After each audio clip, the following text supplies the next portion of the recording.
Friends, इस video में हम कुछ टीआरडी से रिलेटेड इंपॉर्टेंट क्वेश्चंस को डिस्कस करेंगे जो कि आपके आने वाले कॉम्पिटिटिव एग्जाम में, डिपार्टमेंटल कॉम्पिटिटिव एग्जाम में काफ़ी यूजफुल होंगे। Question number 1, what are the standard permanent and temporary clearance from 25 kV live OHE supply. इसमें ये पूछा गया है कि 25 kV OHE सप्लाई से हमारे स्टैंडर्ड क्लियरेंस कितना रहता है, परमानेंट क्लियरेंस कितना रहता है और टेम्परेरी क्लियरेंस कितना रहता है। तो हम स्टैंडर्ड क्लियरेंस जो रहता है कि हम ये चाहते हैं कि 50 सेंटीमीटर तक हमारा क्लियरेंस रह जाए। जो परमानेंट क्लियरेंस यानी कि मिनिमम क्लियरेंस हमें 25 सेंटीमीटर रिक्वायर्ड है। और शॉर्ट टाइम जैसे हम बोलते हैं कि लॉन्ग ड्यूरेशन क्लियरेंस और एक होता है शॉर्ट ड्यूरेशन क्लियरेंस। तो लॉन्ग ड्यूरेशन क्लियरेंस हमारा मिनिमम हम 25 सेंटीमीटर डिजायर्ड है, 25 सेंटीमीटर। और शॉर्ट ड्यूरेशन मिनिमम हम ये चाहते हैं कि 20 सेंटीमीटर डिजायर्ड है। और स्टैंडर्ड जो रहता है हमारा 50 सेंटीमीटर रहता है। तो इस तरीके से इस क्वेश्चन का आंसर हो जाएगा 50 centimetre, 25 centimetre, 20 centimetre respectively. Option A. Question number 2, minimum distance for placing signal before and after PTFE in traffic direction. इसमें ये पूछा गया कि PTFE से पहले और PTFE के बाद में अगर सिग्नल को प्लेस करना है तो उसकी कितनी डिस्टेंस होनी चाहिए। Minimum distance for placing signal, यहाँ पे ये नहीं पूछा गया minimum distance of placing PTFE, यहाँ पे पूछा गया कि minimum distance of placing signal before PTFE and after PTFE। तो PTFE से पहले कितना होना चाहिए, तो PTFE जो हमारा है किसी भी सिग्नल के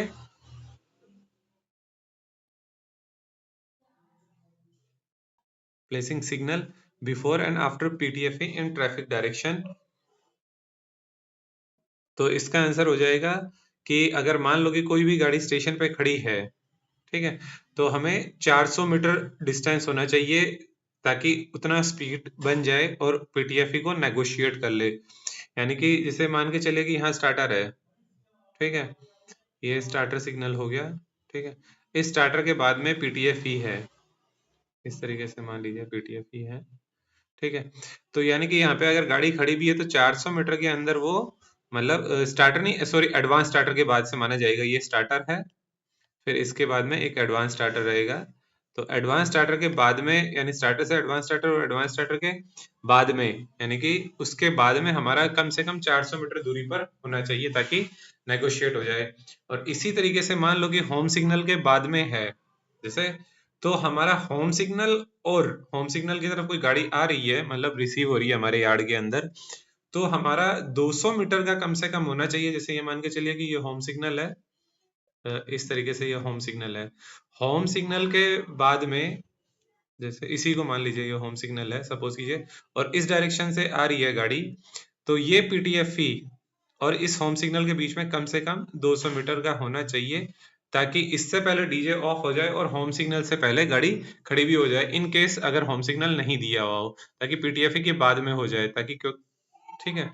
आई होप मेरे ख्याल से आंसर क्लियर हो गया है। यानी कि हमारा स्टॉप सिग्नल जो भी रहते हैं उससे हमारा 400 मीटर और 200 मीटर का हमें क्लियरेंस बनाना होता है for placing signal before and after PTFE। Before PTFE कितना हो जाएगा कि 400 मीटर, और आफ्टर PTFE के बाद में कितना रहेगा, 200 मीटर रहेगा हमारा सिग्नल, यानी 200 मीटर ये बाद में रहेगा। Question number 3, minimum distance to be maintain for placing OHE mast before and after signal for placing OHE mast. अब इस क्वेश्चन में ये पूछा कि OHE मास्ट हमें प्लेस करना है बिफोर सिग्नल के। अगर सिग्नल से पहले अगर हमारा OHE मास्ट है तो हमारा 10 मीटर रहना चाहिए। इस question minimum distance for maintaining to be maintain for placing OHE mast before and after signal. तो बिफोर सिग्नल कितना होना चाहिए, यानी कि सिग्नल से पहले कितना होना चाहिए, 10 मीटर, और सिग्नल के बाद में कितना होना चाहिए,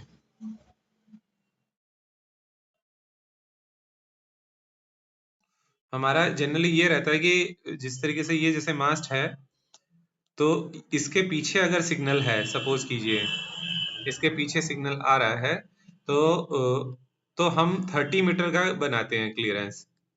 जैसे ये मान लीजिए है, तो यहाँ से यहाँ तक 30 मीटर रहेगा कम से कम, यानी कि हमारा मास सिग्नल के आगे है तब 30 मीटर आएगा, और हमारा मास इस सिग्नल के पीछे आ रहा है, इस सिग्नल आगे हो गया मतलब, तो हम 10 मीटर का क्लियरेंस बनाते हैं। सिग्नल के आगे 30 मीटर और सिग्नल के पीछे 10 मीटर।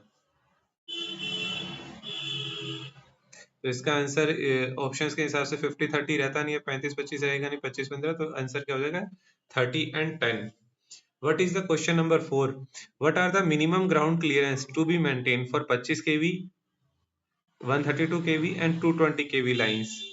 25 kV के लिए हमारा रहता है 3.8, जो हमें मिनिमम क्लियरेंस रहता है। हमारी कोई भी एलवी साइड की बस बार रहेगी, हमारा बैलेस्ट के ऊपर अगर हम उसका मिनिमम क्लियरेंस देखेंगे तो 3.8 रहना चाहिए। तो अगर इस ऑप्शन से देखा जाए तो ये भी रॉन्ग हो गया, ये भी रॉन्ग है और डी भी रॉन्ग है, तो राइट आंसर क्या हो जाएगा 3.8। तो इस तरीके से हम याद रख सकते हैं कि 25 केवी के लिए 3.8 रहता है, तो 132 के लिए 4.6 रहता है, और 220 के लिए 5 पॉइंट रहेगा। यानी कि हमारा एचवी साइड अगर मान लो 132 पब्लिक 25 केवी का हमारा ट्रांसफार्मर है, अगर हमारा टीएसएस है, तो 132 केवी यानी एचवी बस कोई भी मिनिमम क्लियरेंस कितना होना चाहिए 4.6 का होना चाहिए। एसीएसआर अगर कोई भी कंडक्टर है तो उसका 4.6 मिनिमम क्लियरेंस होना चाहिए एचवी बस का, सॉरी। तो इस तरीके से है, जनरली हमारा एसीएसआर कंडक्टर्स रहते हैं एचवी साइड में, ठीक है। तो इस तरीके से हमारा एचवी साइड में कितना होना चाहिए मिनिमम ग्राउंड क्लियरेंस 4.6 होना चाहिए, और एलवी साइड में यानी कि 25 केवी साइड में 3.8 होना चाहिए, और 220 में 5.5 मीटर रहना चाहिए। Question number 5, what are the maximum acidity value of transformer oil? Maximum acidity value क्या होती है? जैसे कि मैंने एक वीडियो में बताया था कि एसिडिटी वैल्यू को हम किस तरीके से मेजर करते हैं। जैसे ये पोटेशियम हाइड्रोक्साइड दे रखा है, पोटेशियम हाइड्रोक्साइड तो एक बेस हुआ, यानी कि हमें amount of base required to neutralise that acid value of transformer पूछा है। तो इसमें मतलब हमारी जो एसिडिटी होती है वो हम बेस के टर्म्स में मेजर करते हैं कि हमें कितना वो बेस रिक्वायर्ड है, ताकि वो उसके अंदर जो प्रेजेंट है 1 ग्राम ऑफ ऑयल के अंदर, ट्रांसफार्मर के अंदर कितना मिलीग्राम ऑफ बेस रिक्वायर्ड है ताकि वो न्यूट्रलाइज हो जाए। तो इसकी मैक्सिमम वैल्यू क्या रहेगी? मैक्सिमम वैल्यू है 0.5 milligram, 0.5 milligram of potassium hydroxide. इससे ज्यादा होगा तब हमें फिल्ट्रेशन प्लांट वगैरह चलाना पड़ेगा और उसको फिल्टर करना पड़ेगा ट्रांसफार्मर ऑयल को। Question number 6, what is the minimum BDV gap to be maintain in the BDV kit? तो इसका आंसर 2.5 रहता है। 2.5 हम बीडीवी गैप को मेंटेन करते हैं। इस तरीके से हमारा चैम्बर रहता है, इस चैम्बर के अंदर इस तरीके से ये ऐसे बनी होती हैं। यहाँ पे हम इसका ब्रेक डाउन करवा के चेक करते हैं कि कितने पर ये ब्रेक डाउन हो रहा है ट्रांसफार्मर ऑयल। तो ये जो गैप है, ये गैप कितना रहना चाहिए 2.5 mm का होता है। Question number 7, what is the battery capacity of battery bank of TSS SP SSP tower car? TSS में कितने एएच की बैटरी होती है 200, तो 200 एएच टीएसएस की हो गई, फिर 40 एएच की एसपी एसएसपी की हो गई, और टावर कार की है तो ऑप्शन से ही क्लियर हो रहा है 180 एएच की। तो ऑप्शन है 8 व्हीलर टावर कार में होती है ये। इसमें थोड़ा जस्टिफाई नहीं किया है कि मतलब टीएसएस ये 25 यानी 1:25 केवी का हुआ ये, तो 200 रहती है, और जनरली आजकल एसपीएसएस में 75 एएच की भी लगाते हैं, क्योंकि ये देखा गया कि मेगाविन की बैटरी ज्यादा करंट ड्रॉ करती है। तो जहां मेगाविन की बैटरी नहीं, सॉरी, मेगाविन के बीएम या सीबी वगैरह रहेंगी, या आपके एसपीएसएसपी में ज्यादा अगर बीएम है या ज्यादा सीबीज हैं, तो हम 75 एएच की भी लगाते हैं। जैसे मुंबई वगैरह के अंदर ज्यादा एएच की बैटरीज रहती हैं, बट ये जनरलाइज्ड फॉर्म में पूछा गया, तो जनरलाइज्ड का मतलब हो गया 200 एएच, 40 एएच और 180 AH. Question number 8, what is the closing time of CB? तो क्लोजिंग टाइम कितना रहता है हमारा सीबी का 0.5 second. What is the auto closing time? Auto closing time of CB पूछा है, तो ये 0.5 सेकेंड में हो जाता है, यानी कि एक बार ट्रिप होने के बाद में ऑटो रिक्लोजर जो रहता है ऑटो रिक्लोजर जब उसको सीबी के जैसे कमांड देगा तो वो टोटल टाइम कितने टाइम में सीबी क्लोज हो जाती है, जैसे जिसमें dead time, master trip relay का भी टाइम आएगा, फिर सीबी का भी टाइम आएगा, तो इन सब टाइम्स को जोड़ के जो टाइम आता है वो 0.5 सेकंड के लगभग रहता है। यानी कि एक बार ही सीबी ट्रिप हुई, सीबी ट्रिप होने के बाद में फिर वो कुछ टाइम तक डेड टाइम रहता है, डेड टाइम के बाद में फिर वो अपना जैसे रिले वापस से कमांड देगा, वन शॉट पे सेट करके रखते हैं, फिर वो रिक्लेम टाइम तक हमारा उसको मॉनिटर करती रहती है सीबी जो हमारी फीडर सीबी है, फीडर रिले है, उसको मॉनिटर करेगी कि हाँ भाई कि दोबारा से ट्रिपिंग तो नहीं आ रही रिक्लेम टाइम में, और अगर ट्रिप नहीं होती है तो लगभग ये जो टाइम निकल के आता है ये हमारा 0.5 सेकेंड आता है। तो question number 9, what is the maximum speed permitted on tramway OHE? Tramway OHE में मैक्सिमम स्पीड परमिटेड कितनी है? तो 80 की एमपीएच है, कुछ जगह 60 की एमपीएच भी लिखी रहती है। अब इस पे ट्रैमवे ओएचई में भी दो तरीके की हो जाती है, रेगुलेटेड हो जाती है, अनरेगुलेटेड हो जाती है। इस क्वेश्चन में कुछ मेंशन नहीं है, तो 80 की एमपीएच हम मान सकते हैं। Question number 10, what are the dimension of N type portal? N type portal की डायमेंशन क्या होती है? 450 mm into 450 mm। What are the dimension of O type portal? O type portal की 550 इंटू 550 रहती है। इसी तरीके से आर टाइप की पूछी गई है, आर टाइप पोर्टल की क्या रहेगी? 600 इंटू 600।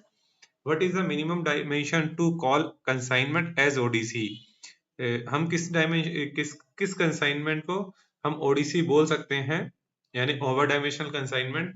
तो अगर किसी भी डायमेंशन कोई भी कंसाइनमेंट हमारे पास में आया, सपोज कीजिए जिसको कि हमें शिपिंग करना है, यानी कि रेलवेज को शिपिंग करना है, तो अगर उस कंसाइनमेंट की लेंथ 13.7 से ज्यादा है, विड्थ 2.97 से ज्यादा है, कॉर्नर हाइट, अगर कॉर्नर से हमने उसके हाइट को चेक किया, सपोज करिए एकदम एज टू एज, जैसे ये मान लीजिए ये तो एक क्यूबॉइड में एज्यूम कर रहा हूँ इस तरीके से, ठीक है, अगर हमने कॉर्नर से चेक किया और इसके 2.1 से ज्यादा हो गई तो भी वो ओडीसी में काउंट हो जाएगा। और सेंटर से जैसे है, सेंटर हाइट 2.7 से ज्यादा है, अगर मान लो सेंटर ये जो हाइट मैंने चेक की और ये 2.7 से ज्यादा है तो भी ओडीसी हो जाएगा। ठीक है, टॉप विड्थ, टॉप की विड्थ अगर 0.6 से ज्यादा है, यहाँ से 0.6 से ज्यादा है तो भी ओडीसी हो जाएगा। जैसे इसका ओवरऑल इस तरीके से निकल के आता है, इस तरीके से अगर कोई कंसाइनमेंट है, इस तरीके से प्रोफाइल होती है हमारी, एसओडी बोलते हैं। तो ये जैसे सेंटर हाइट हो गई, ये कॉर्नर की हाइट हो गई, ठीक है, ये बॉटम विड्थ हो गई और ये टॉप विड्थ हो गई। तो इस तरीके से ये डायमेंशन दी हुई हैं। तो अगर ये डायमेंशंस को कोई भी फॉलो नहीं कर रहा है, कोई भी ओडीसी, कोई भी कंसाइनमेंट, तो वो ओडीसी कहलाता है। इस तरीके से ऑप्शन बी हो जाएगा इसका answer. What is the minimum clearance from fixed structure for an A class ODC? A class ODC के लिए क्या मिनिमम क्लियरेंस होता है? तो इसका आंसर है 9 inches. What is the minimum implantation on main line and yards? Main line के अंदर इम्प्लांटेशन कितना होता है मिनिमम? 2.36 और यार्ड के अंदर 2.21 होता है जनरली। अब ये इम्प्लांटेशन एब्सोल्यूट टाइप ही हो चुके हैं जनरली, ये मतलब नहीं मिलते हैं 2.36 2.21, ये काफी क्रिटिकल इम्प्लांटेशंस होते हैं जनरली। अभी ये 2.5 से तो अब हर जगह रहते ही हैं, अब जहाँ पर भी हैं इनको, तो इनको क्रिटिकल इम्प्लांटेशन की कैटेगरी में डाल के इनको रिवाइज किया जा रहा है। what is question number 16, what is the range of TS for obligatory mass? जहाँ पर भी हमें obligatory mass लगाना है उसमें TS की वैल्यू कितनी रहती है? 150 से 700 mm के बीच में रहती है।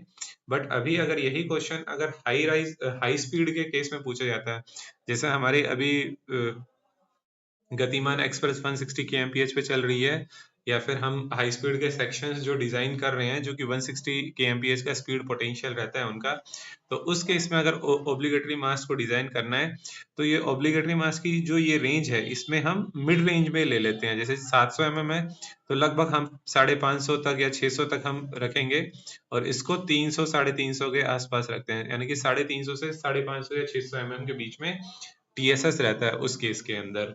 हाई 160 kmph का अगर स्पीड पोटेंशियल है तो उस तरीके से रहेगा। अगर उस तरीके से क्वेश्चन पूछा जाता है तो आपका आंसर 350 से 600 के आसपास रहेगा। क्वेश्चन नंबर 17, उसकी भी गाइडलाइंस है, एग्जैक्टली मुझे याद नहीं है बट लगभग इतना ही है उसमें।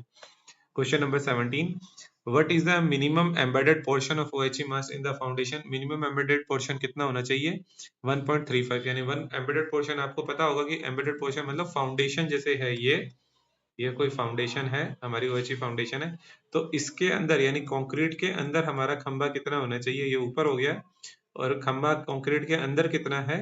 मिनिमम 1.35 मीटर होना चाहिए खंभा हमारा कंक्रीट का, तो उसे उसे हम एम्बेडेड लेंथ या एम्बेडेड पोर्शन बोलते हैं।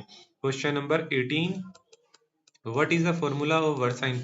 वर्साइन का फॉर्मूला क्या होता है? V equals to L square upon में 8R, ये होता है फॉर्मूला, ये याद रिमेम्बर करना पड़ेगा। एल क्या होता है? यहाँ पे स्पैन लेंथ है, स्पैन लेंथ, ठीक है। जो जिन दो पॉइंट्स, जैसे मान लीजिए ये कर्व है, ठीक है, इस कर्व, इस पॉइंट और इस पॉइंट के बीच में हमें मेजर करना है हमारा वर्साइन कितना है। तो यहाँ से यहाँ तक की जो दूरी है, यानी कि इस तरीके से ये जो दूरी है, ये हमारी हो जाएगी स्पैन लेंथ। और ये जो एक तरीके से किसी सर्कल का एक पार्ट है, तो ये जो बना, सॉरी, ये जो बना, तो ये हमारा एक रेडियस का पार्ट हुआ, तो उसे हम स्पैन लेंथ बोलते हैं, ठीक है। ये हमारा रेडियस हुआ, तो एल स्क्वायर आपको क्लियर हो गया, ये स्पैन लेंथ हो गया, और आर रेडियस ऑफ कर्वेचर हो गया। तो इन दोनों की सहायता से हम वर्साइन निकाल सकते हैं।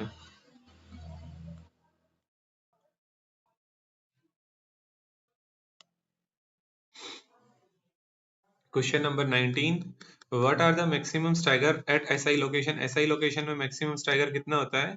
एसआई लोकेशन में मैक्सिमम, जनरली हम जीरो स्टैगर ही मेंटेन करने की कोशिश करते हैं, बट एसआई लोकेशन पे स्टैगर जो रहेगा वो मैक्सिमम परमिसिबल होता है 100 mm। 100 mm तक हम स्टैगर रख सकते हैं। Question number 20, what is the minimum value of TC for SI with runners facing turnout location? तो हमारा ट्रैक क्लियरेंस कितना रहता है SI के केस में? यानी कि अगर हमारा इस तरीके से, जैसे ये SI है, ये ऐसे ऐसे, और इस तरीके से SI हो गया, मान लीजिए इस तरीके से, तो ये यहाँ हो गया, तो इस जगह से हमारा कितना होना चाहिए? 1.65 मीटर होना चाहिए, ठीक है। तो ये 1.65 मीटर आ जाएगा इसका आंसर। ऐसे ही runners facing towards turn out, ये थोड़ा सा गलत बन गया, इसमें टर्न आउट की, ये मान लीजिए टर्न आउट, और ये मेन लाइन मान लीजिए अभी आप, ठीक है। जैसे जनरली ये आपको लग रहा होगा टर्न आउट है, बट एक अज्यूम कर सकते हैं इस चीज को। What is the range of take on take off to be maintain for turn out location? Take on take off कितना रहता है हमारा? जो 650 से 720 के बीच में रहता है। अब यही 160 kmph का सेक्शन जैसे जो डिजाइन हो रहे हैं, तो उसमें हम टेक ऑन टेक ऑफ जो डिजाइन कर रहे हैं, हम्म, इसमें जो आंसर जो होता है जनरली ये सही है। उसमें भी हम वही 650 से 700 के बीच में ही डिजाइन करते हैं उस केस में, बट ये 550 से 720 हुआ करता था पहले, 550 से 720 था, जितना मुझे याद आ रहा है 550 से 720 था। लेकिन अभी के टाइम में वही 650 के आसपास रखते हैं, 160 kmph के सेक्शन में 650 या 680 के आसपास मेंटेन किया जाता है। Question number 22, what is the standard distance of G jumper from the mast? G jumper जो लगाया जाता है वो मास से कितने दूरी पे लगाया जाता है? 560 पे लगाया जाता है, 5.6 metre. Question number 23, what is the maximum OHE span with section insulator? जिस जिस भी स्पैन में हमें ये सेक्शन इंसुलेटर लगाना है, जैसे ये मान लो मेन लाइन है और ये एक टर्न आउट वाला है, तो इसके अंदर अगर मान लो हमें ऐसा ही लगाना है, तो इसकी जो दूरी रहेगी वो मैक्सिमम स्पैन कितना रहेगा? वो 54 मीटर का रहेगा। 54 मीटर का क्यों रखते हैं? अगर 54 मीटर से ज्यादा हो जाएगा तो उसमें एक सैग आ जाएगा, और हमारा जो SI है वो बहुत अच्छे से डिजाइन नहीं हो पाएगा, और उसका मिनिमम जो हमें एनकमरेंस रखना होता है 450, वो हम मेंटेन नहीं कर पाते हैं। तो इसीलिए हम जो मैक्सिमम स्पैन जो रहेगा OHE का, जहाँ पर भी सेक्शन इंसुलेटर लगाना है वहाँ 54 का रखते हैं, यानी टर्न आउट जो रहेगा वहाँ पे 54 का हम स्पैन मैक्सिमम रखते हैं। Question number 24, what is the maximum span of OHE with LC gate? LC gate में मैक्सिमम स्पैन कितना रहेगा? 58.5।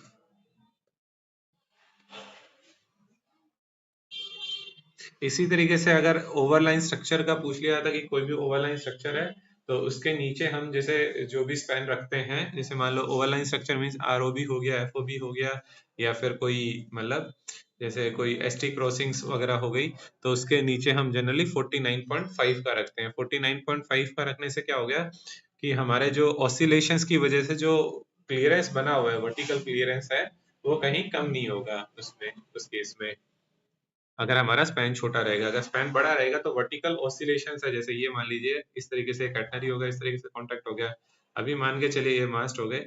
अगर मान लो स्पैन होगा और यहाँ से पेंटो चल रहा है, सपोज कीजिए कि ये पेंटो इस तरीके से रन कर रहा है, तो जैसे और यहाँ पर मान लीजिए एफओबी है और उससे हम लोगों ने क्लियरेंस अगर 25 सेंटीमीटर का है, तो जैसे हाई स्पीड में जब ये पेंटो जाएगा तो ये वर्टिकल फोर्स लगाता है हमारा पेंटो, जैसा आप जानते हो, ठीक है। तो उस टाइम पर ये क्या होगा, कॉन्टैक्ट वायर भी ऊपर थोड़ा सा पुश करेगा और कैटनरी भी थोड़ा सा, तो ये हमारा क्लियरेंस कम हो जाते हैं। इसीलिए अगर हम स्पैन को अगर छोटा कर देंगे सपोज कीजिए, तो हमारा क्या हो जाएगा, ये जो वर्टिकल ऑसिलेशंस है वो मिनिमाइज हो जाएंगे और जिससे हमारा क्लियरेंस भी मैक्सिमाइज रहेगा। तो इसीलिए हम ओवरलाइन स्ट्रक्चर के केस में हम स्पैन को छोटा रखते हैं। अगर हमारा कहीं पर भी क्लियरेंस वगैरह का इशू है तो उस केस में हमारा 49.5 रह जाता है, और इस केस में मैक्सिमम स्पैन हमारा एलसी गेट में 58.5 रहता है। Question number 25, what is the maxi material of operating pole. अब ये ऑपरेटिंग पोल लिखा है, ऑपरेटिंग रोड बोल सकते हैं इसको आई थिंक, या फिर हम जो जनरली बोलते हैं डिस्चार्ज रोड बोलते हैं, डिस्चार्ज रोड या अर्थिंग रोड भी बोलते हैं, earthing road, earthing road, discharge road और ऑपरेटिंग रोड, ये सब एक ही चीज है। तो ये हमारी किसकी बनी होती है, synthetic resin bonded glass fibre की बनी होती है, synthetic resin bonded glass fibre की बनी होती है। Question number 26, what is the minimum distance for signal to be placed before IOL. हम आईओएल से पहले अगर हमें कितना गैप होना चाहिए, यानी कि आईओएल और हमारा सिग्नल के बीच में, तो ये 120 मीटर का मिनिमम गैप होना चाहिए। ये कई जगह कुछ रेलवेज में ऐसे इश्यूज आए हैं जहां स्टार्टर सिग्नल और शंट के सिग्नल के बीच में हम जैसे आईओएल मेंटेन करते हैं, तो वो स्टार्टर सिग्नल का एक्सटेंशन हुआ, मान लो कि लेंथ को बढ़ाया तो सिग्नल आगे चला गया, लेकिन आईओएल अपनी जगह ही रह गया। तो जब पेंटो वहां पर खड़ा हुआ तो वो ब्रिजिंग हो गया, और ब्रिजिंग होने से की वजह से जैसे वो मेक एंड ब्रेक बना रहा था वहीं पर ही, दोनों जैसे हमारे 500 mm का गैप रहता है दो वेची के बीच में आईओएल के अंदर, जैसे कि आप जानते होंगे, जैसे ये इस तरीके से एक हो गया और इस तरीके से हो गया। अब यहाँ पर मान लो पेंटो खड़ा रहेगा और हाइट के अंदर डिफरेंस है जैसे आईओएल में रहता है थोड़ा, तो यहाँ पर रहा और यहाँ पे मान लो स्टार्टर सिग्नल है, तो उस टाइम पर क्या हुआ, इन दोनों में काफी देर तक कॉन्टेक्ट बना रहा, तो इसकी वजह से पार्टिंग वगैरह भी हुआ, कंटिन्यूस पार्किंग की वजह से। तो इस तरीके से हम, लेकिन एक्चुअल में डिजाइन टाइम पैरामीटर क्या होने चाहिए, 120 मीटर तो होना ही चाहिए हमारा आईओएल और कोई भी सिग्नल के बीच में। तो इस तरीके से हमारा 120 मीटर रहता है। Question number 27, what is the cross section of large span copper wire. LS wire जो पूछा है, लार्ज स्पैन कॉपर वायर, इसके इसका क्रॉस सेक्शनल एरिया कितना होता है। तो ये हमारा कैटनरी वायर, जो स्टैंडर्ड कैटनरी वायर है, वो हमारा होता है 65 स्क्वायर mm, तो इसका डबल रहता है। 65 का डबल कितना हो जाएगा, 130। तो ये 130 स्क्वायर mm का हमारा एलएस वायर रहेगा। और ये बना किसका होता है, सेम कैटनरी जो हमारी बनी होती है, यानी कि कैडमियम कॉपर की रहती है हमारी कैटनरी, किसकी रहेगी, कैडमियम कॉपर की रहेगी। तो ये हमारा एलएस वायर भी कैडमियम कॉपर का रहता है। और कैडमियम क्यों हम कैटनरी के अंदर इम्प्योर करते हैं, क्यों हम कैडमियम मिक्स करते हैं, to increase that tensile strength. तो इसीलिए हम एलएस वायर के अंदर भी कैडमियम को मिक्स किया जाता है to increase the tensile strength. और इसका क्रॉस सेक्शनल एरिया कितना रहता है, 130 square mm। Question number 28, what is the standard distance between two IR bond. Two IR bond यानी कि इंटर रेल बॉन्ड के बीच में कितना होता है, 350 मीटर पे हम ये लगाते हैं, ठीक है। और what is the question number 20, LA rating of LV side. 25 kV side में हमारा कोई भी एलए रहेगा तो उसकी रेटिंग क्या रहेगी, 42 केवी रहेगा। और ये 132 केवी साइड में रहेगा तो उसकी एलए रेटिंग क्या हो जाती है, 120 केवी रहेगा, ठीक है। Question number 31, what is the colour coding of silica gel crystal after absorbing moisture. Moisture को अब्सॉर्ब कर लेगा तो पिंक कलर से ये किस में कन्वर्ट हो जाएगा, नहीं सॉरी, ब्लू से ये किस में कन्वर्ट हो जाएगा, पिंक में। स्टैंडर्ड क्या होता है इसका, ब्लू कलर रहता है। जैसे ही इसने मॉइस्चर अब्सॉर्ब किया तो ये किस में कन्वर्ट हो गया? पिंक कलर में। तो blue to pink. Question number 32, what is the presag of conventional regulated OHE? अब प्रीसेग कन्वेंशनल रेगुलेटेड OHE पूछा है, तो दोनों तरीके का प्रीसेग डिजाइन होता है। कन्वेंशनल रेगुलेटेड 50 mm भी होता है और 100 mm भी होता है। जनरली 100 mm डिजाइन करते हैं हाई स्पीड के कंटेक्स्ट में, तो 100 mm रहेगा प्रीसेग।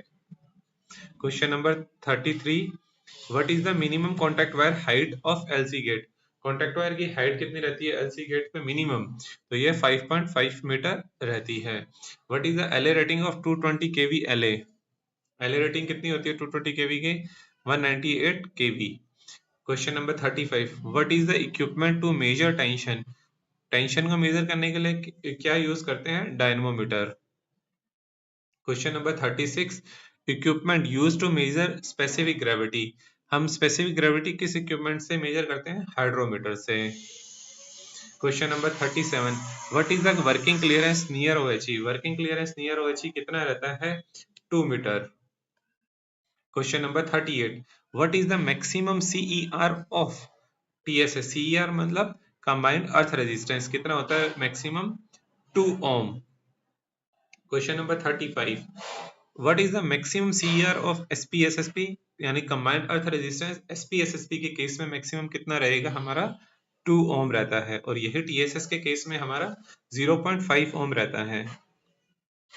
TSS के केस में कंबाइंड अर्थ रेजिस्टेंस 0.5 और SPSSP के केस में 2 ओम। और यही इंडिविजुअल जो रहता है, इंडिविजुअल अर्थ का इलेक्ट्रोड कितना रहेगा अर्थ रेजिस्टेंस इंडिविजुअल? तो हमारा रहेगा 10 ओम। चाहे कुछ भी हो जाए, चाहे AT हो, चाहे SP हो, SSP हो, TSS हो, इंडिविजुअल हमारा 10 ओम रहेगा। बट अगर कंबाइंड देखा जाए तो TSS में 0.5, SPSSP में 2 ohm. Question number 40, what is the gradient of contact wire to be maintain? Gradient means क्या होता है? जैसे मान लो कोई भी FOB आया, ROB आया, तो हमारी जो स्टैंडर्ड हाइट, मान लो कि आपके सेक्शन में 5.8 मीटर हम लोगों ने कॉन्टैक्ट वायर को डिजाइन कर रखा है। अब मान लो ROB आ गया, तो हमें कॉन्टैक्ट, और उसमें से हमें कॉन्टैक्ट वायर, कैटनरी वायर को पास करवाना है, और उसकी उतनी हाइट नहीं है कि स्टैंडर्ड जो हमारा 5.8 मीटर है वो निकल जाए उसमें से कॉन्टैक्ट वायर। तो हम धीरे धीरे धीरे धीरे कैटनरी वायर को भी डिक्रीज करते हैं, पीछे से करते करते, और कॉन्टैक्ट वायर को भी रिड्यूस करते हैं हर एक स्पैन में। जैसे ये मान लो नेक्स्ट स्पैन आ गया, फिर इस तरीके से आ गया, और फिर लेके वापस से धीरे धीरे उसको बढ़ाते हैं। तो ये जो ग्रेजुअल जो इंक्रीज है और डिक्रीज है, वो मैक्सिमम परमिसिबल कितना रहता है? 3 mm पर मीटर, यानी कि 1 मीटर के अंदर हमारा 3 mm इधर द फॉल होगा या राइज होगा। यही अगर हाई स्पीड के केस में पूछ लिया जाए, हाई स्पीड के केस में यानी कि 160 kmph के जो सेक्शन डिजाइन हो रहे हैं, तो उस सेक्शन में हमारा रहेगा उस टाइप में 2 mm पर मीटर रहेगा, 2 mm पर मीटर। बढ़िया, जनरली हमारा 3 mm पर मीटर रहता है। इसी तरीके से अगर रिलेटिव ग्रेडियंट पूछा जाए, रिलेटिव ग्रेडियंट कितना हो जाएगा? इस केस में हमारा रह जाएगा 1.5 हो जाएगा, और हाई स्पीड के केस में 1 mm हो जाएगा। ठीक है। What is the maximum advantage of 3 pulley regulated what is the mechanical advantage? Mechanical advantage क्या होता है 3 पुली ATD का? हमारा जो काउंटर वेट होता है वो हमारे रिड्यूस कर देता है, उस वेट को हमें कम लगाना पड़ता है। जैसे मान लो 2000 kg का हमें फोर्स इंड्यूस करना है, तो हमारा 665 kg से ही काम चल जाएगा, यानी कि 3:1 में हमारा मैकेनिकल एफर्ट को रिड्यूस कर देगा। What is the tension of anticreep wire? Anticreep wire में कितना टेंशन रहता है? 1000 kg।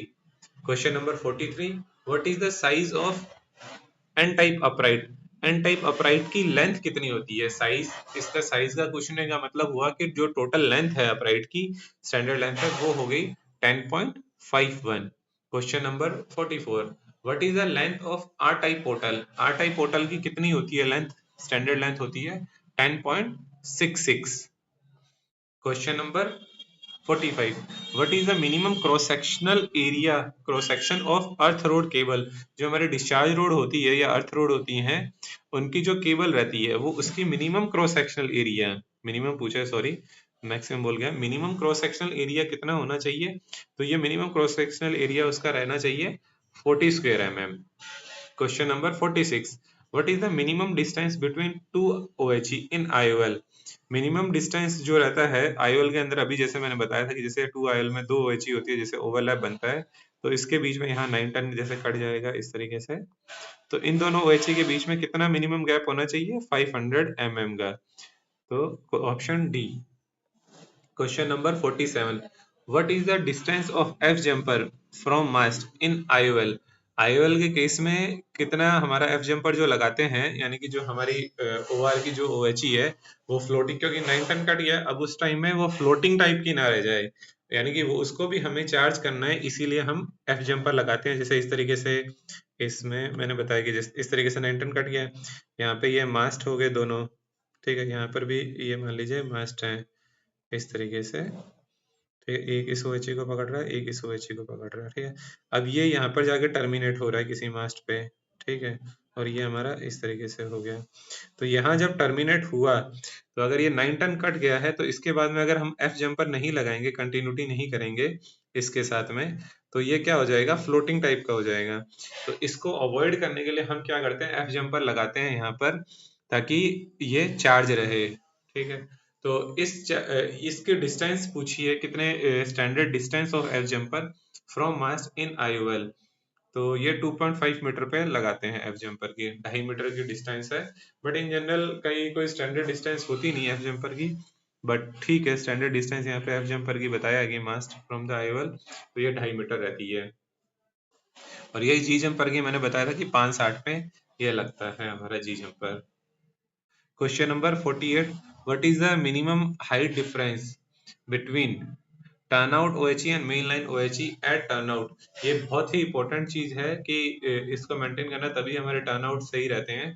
तो मिनिमम हाइट डिफरेंस कितना रहेगा? ऑब्लिगेटरी लोकेशंस के ऊपर हमें 5 सेंटीमीटर तो मेंटेन करना ही है वहां पर, ठीक है। 5 सेंटीमीटर आपको जो OHE हमारी जो टर्नआउट की OHE रहेगी वो ऊपर रहेगी, और मेन लाइन की OHE 5 सेंटीमीटर डाउन रहेगी, यानी कि अगर हमारी 580 है उस ऑब्लिगेटरी लोकेशन पे मेन लाइन की हाइट, सपोज कीजिए, तो हमारा टर्नआउट की हाइट क्या रह जाएगी? टर्नआउट की 5.85 ऑफ टर्नआउट रहेगी, ठीक है। मेन लाइन की 580 है तो 585 टर्नआउट की रहेगी, और यही ही हमारी कोशिश रहती है कि जो डेंजर जोन रहेगा, यानी कि टुवर्ड्स टर्नआउट रहेगा, वहां पर भी लगभग 10 मीटर तक हमारा यह 585 हम मेंटेन कर सकें। अगर 5 सेंटीमीटर नहीं तो एटलीस्ट 3 या 4 सेंटीमीटर तक हम मेंटेन करते हैं, कम से कम डेंजर जोन के 6 या 7 मीटर तक तो एटलीस्ट वहां तक आ जाए हमारा, ताकि हमारा किसी भी तरीके से paint to entanglement turnout location पे ना हो।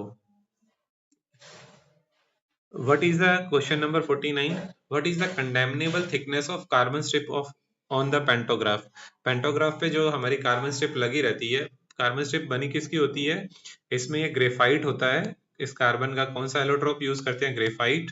और ग्रेफाइट केवल ग्रेफाइट नहीं होता है, इसमें मेटल इम्प्रीगनेटेड होता है, यानी कि मेटल की मेटल इम्प्रीगनेटेड बोलते हैं उसको, यानी कि मेटल की इम्प्योरिटीज हम ग्रेफाइट में ऐड कर देते हैं, ताकि उसकी थोड़ी सी हार्डनेस आ जाए, यानी कि अगर pure form of graphite use करेंगे तो वो जल्दी घिस जाएगा, तो हम उसमें मेटल की इम्प्योरिटीज को ऐड किया जाता है, उस तरीके से फिर कार्बन स्ट्रिप बनाई जाती है। तो उस कार्बन स्ट्रिप की कंडेमनेबल, यानी कितने ही वो घिसने के बाद में उसको कंडेम कर दिया जाता है, तो है 2 mm। और इसके बारे में एक चीज ये भी बता देता हूँ कि अभी के जो कार्बन स्ट्रिप आ रही हैं उसके अंदर, जैसे जो हमारा शंक का एक पेंटोग्राफ रहता है WBL85HR, तो उसके अंदर क्या रहती है? उस कार्बन स्ट्रिप के अंदर ही एक कॉपर की वो रहती है, कॉपर की ट्यूब रहती है, जिसमें एयर प्रेशर भी रहता है। तो जब मान लो कि किसी भी कारण से अगर वो ज्यादा घिस गई है, तो वो कॉपर की ट्यूब मतलब जब घिस जाएगी, तब वहां से प्रेशर रिलीज हो जाएगा और वो अपने आप ही पेंटोग्राफ डाउन हो जाएगा। इस तरीके से पेंटोग्राफ को भी डैमेज होने से बचाया जा सकता है, और OHE को भी डैमेज होने से बचाया जा सकता है। Question number 50, what is the pressure to be exerted by panto on the OHE? तो पेंटो कितना हमारा OHE पर प्रेशर एक्सर्ट करता है? तो वो 7 kg करता है, ठीक है।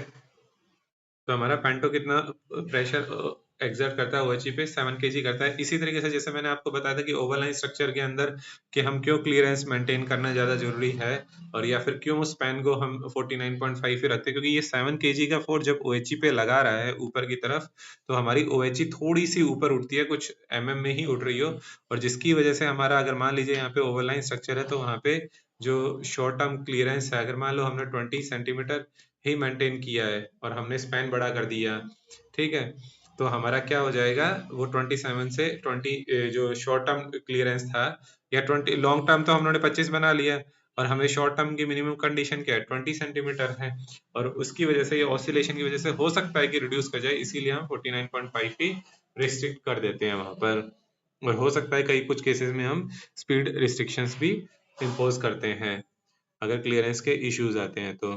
Question number 51, what is the minimum horizontal distance of power line crossing tower from OHE? यानी कि इसमें ये पूछा गया है कि मिनिमम, जैसे मान लीजिए कि ये हमारी ट्रैक है, ठीक है, ये एक ट्रैक हो गया हमारा, जैसे इस तरीके से मानिए, तो ये ट्रैक हो गया और यहाँ पे कोई टावर है, ठीक है, तो इस टावर का और कितना डिस्टेंस होना चाहिए, हॉरिजॉन्टल डिस्टेंस, इस तरीके से, तो इसका ये होना चाहिए कम से कम हमारा h+6 मीटर होना चाहिए, यानी कि जितना हाइट ऑफ टावर है, हाइट ऑफ टावर जितना है, उससे हमारा हॉरिजॉन्टल डिस्टेंस कितना रहना चाहिए। मान लीजिए टावर है 10 मीटर, तो हमारा कितना रहना चाहिए, इस ट्रैक से डिस्टेंस इसकी 16 मीटर रहनी चाहिए, ठीक है। ये इसलिए रखते हैं कि इन केस ऑफ अगर ये टावर फॉल करे तो हमारा ट्रैक पे ना आए, हमारा कम से कम 6 मीटर दूर ही वो टावर गिरे, तो मतलब वो उतना दूर ही रहे, तो इसीलिए हम मैक्सिमम हॉरिजॉन्टल डिस्टेंस कितनी रहेंगे power line crossing of tower from OHE, हमारी h+6 रहता है। तो इस तरीके से हमने इस वीडियो के अंदर 51 क्वेश्चंस को डिस्कस किया। होप ये आपको वीडियो काफ़ी बेनिफिशियल रहेगा आपके अपकमिंग एग्जाम के लिए। Thank you.